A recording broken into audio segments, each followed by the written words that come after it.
Hello YouTube, I'm back again. I didn't want to waste any time telling you about this terrific book. Back in the 70s, PBS used to have a show called The Victory Garden, I think it was, with Mel Bartholomew.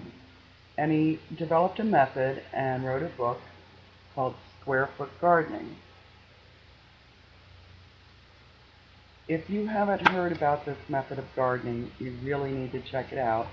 I've included links on the sidebar. One is to a YouTube video of Mel talking about his improvements that he's made to the system. I've also included a link to the PAPERBACKSWAP.com where you can get free books. And as a matter of fact, that's where I got this particular copy. I had lost my original copy. I think I lent it to someone and it never came back.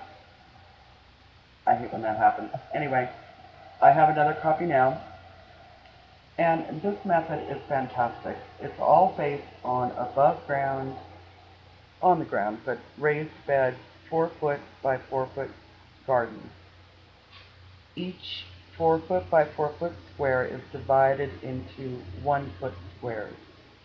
And he explains in the book how many of each type of plant you can plant in 1 square foot. For instance, you would plant 1 tomato plant or 16 spinach plants. And he goes into every plant and how many you can do per square. Now, and here's try to show you some pictures. No, I can't do it. This is not a good camera for that. You'll just have to trust me. Some of the advantages are that you can grow much more in a smaller space. It's much easier to maintain. You can harvest 1 square foot and replant it, but leave another to continue to grow.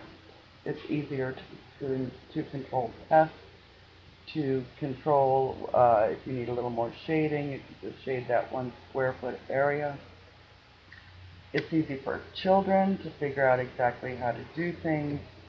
It's easy for people like me who might be compromised physically.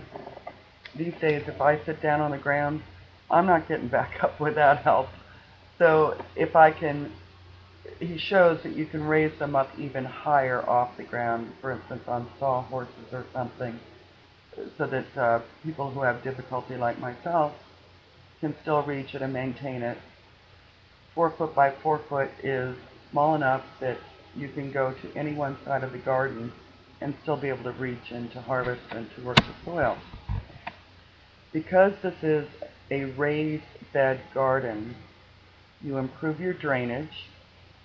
The portion that's raised is where you put all of your good stuff, your compost, your topsoil, all the different nutrients to make it a nice, rich, loose soil, which is optimum for growing your vegetables.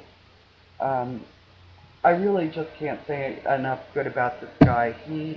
I came upon him when I very first started gardening, and oh, I was so glad I did.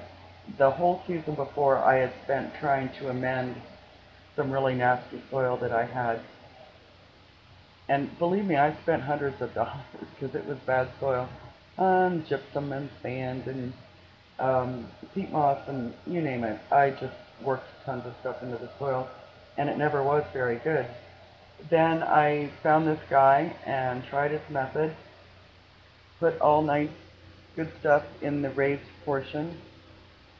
I had quite a nice garden that year, and it was easy peasy compared to your traditional row gardening. And you'd be amazed at the harvest that you can get out of 1 single 4-foot by 4-foot square.